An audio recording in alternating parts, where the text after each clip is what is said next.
It's the largest release ever of the U.S. Strategic Petroleum Reserve, or the SPR. The president tapping 50 million barrels, hoping to drive down prices at the pump. It will take time, but before long, you should see the price of gas drop where you fill up your tank. But 50 million barrels is roughly the equivalent of what Americans go through every 2.5 days.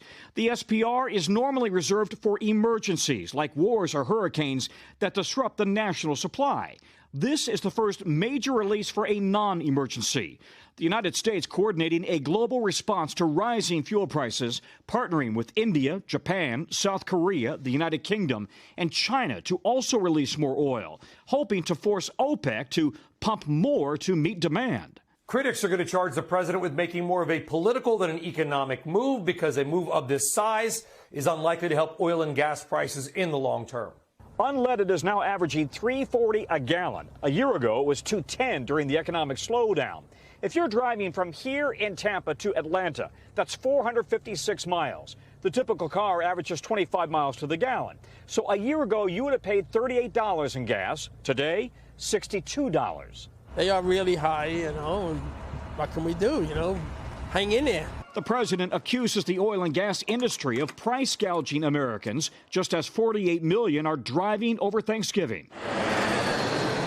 Meanwhile, across the country today, mostly clear skies and packed airports. The TSA screening more than 2 million people each day since Friday, the highest since the pandemic began. Sunday will bring the most passengers yet. And today, the TSA chief tells NBC News 93% of screening officers are now vaccinated.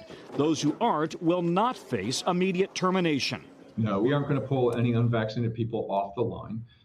And I expect to have no impact whatsoever for Thanksgiving travel or through December for the travel periods there.